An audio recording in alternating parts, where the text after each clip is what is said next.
Pues muy buenos días a todos. Estamos aquí este primer lunes de Feria Internacional del Libro de Guadalajara y la verdad aquí desde el stand de la Universidad de Guadalajara y la verdad muy contento porque no todos los años es tan fácil elegir cuál es uno de esos libros que te hizo no necesariamente feliz, pero que te impactó durante la lectura del año. Y en mi caso, debo decir que Nosotras de Suzette Celaya Aguilar es uno de esos.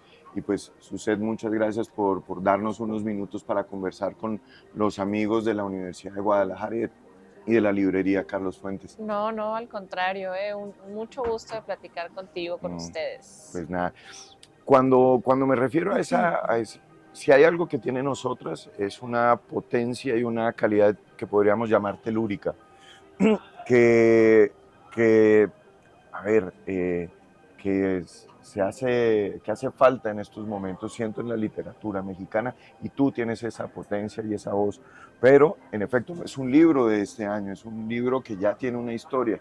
Así que antes de entrar en materia sobre la historia de Violeta, sobre la historia de Ujú. este pueblo, sobre la historia de la tierra y el agua, de las maternidades y las familias, cuéntanos un poco cuáles son los antecedentes de Nosotras. Bueno, nosotras, como bien dices, tiene una larga historia, no solo desde su primera publicación, Ujú, sino desde que está conmigo, ¿no? Yo lo empecé a escribir por ahí del 2013, ujú. 2014, tuvo su primer borrador, digamos.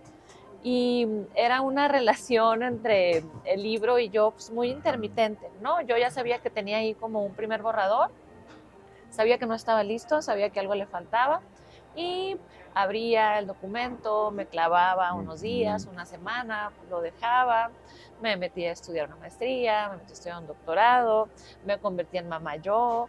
Entonces el tiempo siempre estuvo como muy dividido y, o sea, para mal, porque digamos se tardó la novela mucho en salir o en que yo me animara, tengo que Ajá. decirlo así, en que yo me animara o creyera que ya estaba lista y que creyera que podía hacer algo yo con ella. Y para bien porque precisamente esa disponibilidad de tiempo, esa tranquilidad con la que la escribí, Ujú. pues me permitía borrar, reescribir, buscar siempre la forma que yo creía que era la más cercana a lo que yo quería que quedara en el libro en cuestión de, no sé, la palabra, la frase, ¿no? Que quedara como yo quería. Pero estamos hablando, pues te digo, desde 2013, 2014, y en el 2020 yo la concurso a nivel estatal, yo soy de Sonora, la concurso en el concurso de libros sonorense, es el nombre del concurso, vaya, gana en el género novela y como, bueno, uno de los premios, por decirlo, pues tienes derecho a una publicación, ¿no? Entonces es esta primera publicación la que tienen nosotras, que bueno, es en el 2022, tampoco ha pasado tanto, eh, y esa publicación, la que salió en el 2022, la concurso en el 2023 en el premio Primera Novela de Amazon y bueno, gana ese concurso que pues ya es a nivel nacional y premia precisamente pues la primera novela de un autor y a raíz de eso llega esta nueva edición. Muy bien, y cuéntanos un poco de la escritura, porque si algo tiene Nosotras es digamos, un sabor, si quieres, a tradición, un sabor a tierra, sonaría un poco loco, pero también un sabor de casa, una cosa que bebe de un linaje muy claro y muy de eso, de un lugar, de una manera de entender el mundo. Cuéntanos cómo llegaste a esa escritura, porque además 10 años digamos, de estar trabajando, 7, es una cocina a fuego lento. Cuéntanos sobre ese acercamiento a esa manera de encontrar el sazón y la temperatura adecuada para que podamos disfrutar una novela tan potente como Nosotras. Creo que esa forma de escribir, pues como es algo que me sale así, por decirlo, ¿no? O sea, si yo cuando hago el ejercicio de abrir archivos viejísimos de cuentos, pues siento eso que está en nosotras, ¿no? O sea, como esas voces, esos personajes, esos ambientes, como que han estado rondando en mí, pues desde hace muchos Mm, años, ¿no? Entonces, al momento de escribir nosotras, pues yo tomo la decisión, en primer lugar sabía que quería que fuera pues en un pueblo, ¿no? mm, porque siento que permite muchas cosas que a lo mejor una ciudad, pues sí, pero no igual, ¿no? O sea, en un pueblo pues simplemente estás ceñido a un espacio muy pequeño, a lo mejor hay mucha proximidad entre las personas que viven ahí, como que sabemos de todos y a la vez no sabemos nada, ¿no? Escuchamos pero no, vemos pero no. Y yo sentí que me iba a permitir explotar muchas cosas para el tipo de historia que quería contar, ¿no? Eh, mucha eh, oscuridad, silencio, que no hubiera electricidad, todo lo que conlleva un ambiente oscuro, de susurros, como que yo quería como que la novela se narrara así como si te la estuvieran diciendo en secreto, ¿no?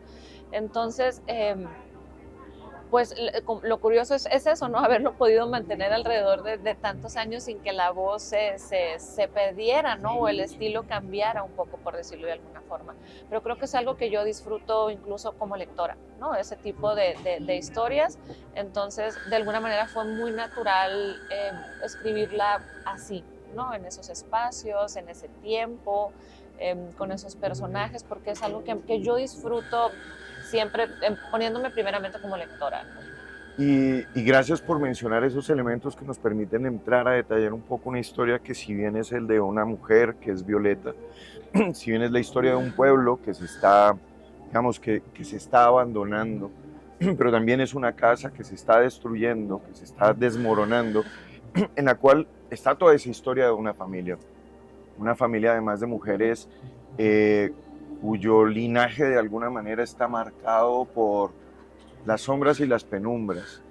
Danos un par de pistas sobre cómo abordaste, por ejemplo, la maternidad y esa herencia o ese linaje de mujeres que hay en nosotras, que además pues, está claro en el título. Claro, sí, es una historia con predominio de personajes femeninos, digo, hay unos masculinos que son claves y decisivos para la historia, pero por supuesto a mí me interesaba darle voz y que las mujeres o los personajes femeninos tuvieran la voz cantante en la historia, ¿no?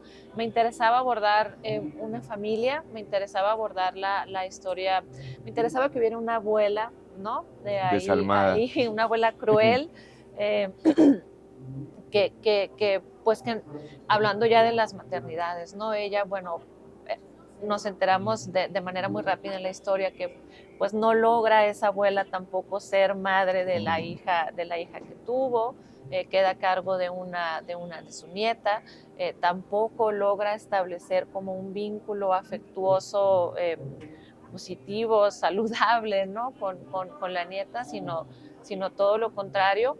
Y vemos también pues la segunda, ¿no? En generación, que tampoco logra ser madre, por lo que tú ya sabes. Y vemos a Violeta, ¿no? Que es como el último eslabón o la última Violeta que está en ese racimo de violetas, que tampoco logra esta maternidad, ¿no?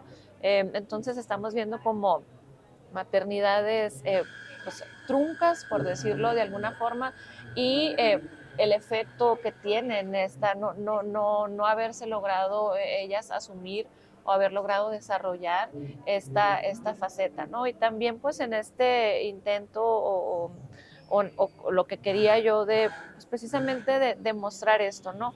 Yo lo empiezo a escribir cuando estaba lejos de ser madre, ¿no? Pero en el proceso, ¿no? También lo que nos sucede se ve reflejado en la historia, ¿no? Entonces ya me convierto yo en madre, puedo entender a los personajes de otra forma, aunque yo misma los creé, pues los pongo en situaciones que pues, yo no he vivido y paso yo mis procesos y logro ver efectivamente la maternidad con otros ojos, empiezo a experimentar las culpas que experimentan también los personajes, entonces puedo dialogar mucho, de una forma mucho más natural. No digo que tengamos que vivir los escritores y escritoras absolutamente todo de lo que escribimos, pero en este caso, pues yo como mujer, hablando de una madre, me permitió, te digo, voltear la historia, verla de otra forma y reescribirla, ¿no? Creo que este fue el último jalón en donde yo entendí a mi personaje, entendí lo difícil, entendí lo que se espera también de ti como mujer y como madre, y pude entender mucho a Violeta, insisto, ¿no? Y esta presión, esta culpa, e insisto en la culpa porque como vemos a una mujer pues un poco detenida, ¿no? En el tiempo, en la historia, muy mirando hacia atrás, desesperanzada de un futuro porque no logró eso que ella quería en cuestión de maternidad, pero porque son, pues vaya, la culpa nos paraliza a veces, ¿no? O sea, sientes culpa al estar en el trabajo a lo mejor, sientes culpa al estar con tu hijo y quieres escribir a lo mejor y sientes que no estás haciendo como lo tuyo y a veces no haces nada precisamente por estar como en esta culpa, ¿no? Que es como yo leí a Violeta, ¿no? Esa culpa que ella siente de lo que pasó a su hija, se responsabiliza y la paraliza totalmente, ¿no? Al punto bueno, no todo lo que vemos en la historia para no adentrarnos, pero al punto de estar muy detenida incluso con el fin del mundo enfrente, ¿no? Pero además es muy interesante cuando hablas de las culpas, pero también hay una responsabilidad. Si bien hay un universo de lo íntimo y de lo familiar en la historia de Violeta, de su madre, de su padre, de su abuelo y de todo su linaje, hay un evento que es determinante. Casi como que podría ser, nos están quitando la tierra. Claro, El agua claro. va a llegar a este pueblo. Estamos hablando de un despojo y de una expropiación, de una destrucción, si se quiere, sistemática y organizada, Claro. de una comunidad, de un pueblo. Ese sabor de tierra me hacía de manera inmediata pensar en unos antecedentes, en una tradición literaria y en un paisaje que, sin conocer mucho el norte de México, claramente estaba ahí, una textura de una tierra en particular. Cuéntanos ese enlace también con la historia de una zona de México y de una historia, porque además estamos creo que no es para nada gratuito entender que estamos en 1967 y estamos esperando que todo cambie y que todo mejore en 1968. Sí, sí, sí. Mira, esta historia, ese preciso suceso que dices de inundación y de un pueblo que va a destruirse, porque yo creo que esa es la palabra, efectivamente sucedió en Sonora, en 6 pueblos que te puedo a lo mejor tener en la memoria, ¿no? A raíz de presas que se estuvieron construyendo precisamente en los 50, en este momento en el que el progreso y la modernidad del país reinaba y era lo que se quería perseguir, pero efectivamente eso sucedió, ¿no? Entonces es una historia que tiene lectores que pueden identificarse de otra forma a quienes no lo vivimos, ¿no? Entonces creo que eso es importante señalarlo hablando del territorio y esta pregunta que tiene que ver específicamente con el lugar en el que se desenvuelve la historia, ¿no? Que, bueno, intencionalmente, ¿no? Y hablando de un espacio, pues no tiene nombre en la novela El Pueblo, que si bien digamos, en mi cabeza yo tenía como referente mi espacio, ¿no? Mi espacio del norte, eh, pues no quería que se leyera tal cual como una novela así de literatura norteña, sino que se leyera simplemente como una historia, ¿no? Independientemente de su región y en ánimos pues que nos pudiéramos identificar de otra forma, ¿no? En el lector, pero pues para mí sí es mi espacio, ¿no? Sí es el espacio en el que yo conozco, es el espacio que a mí me hace sentido y con el que yo puedo dialogar, ¿no? En donde el agua siempre ha sido un problema desde que me acuerdo yo, ¿no? La escasez y se va a acabar y cómo nos organizamos y les quitamos el agua a unos para dárselo al otro. Eso es algo que tengo yo en la memoria desde hace décadas, que es un problema en el estado, ¿no? De sequía y de escasez.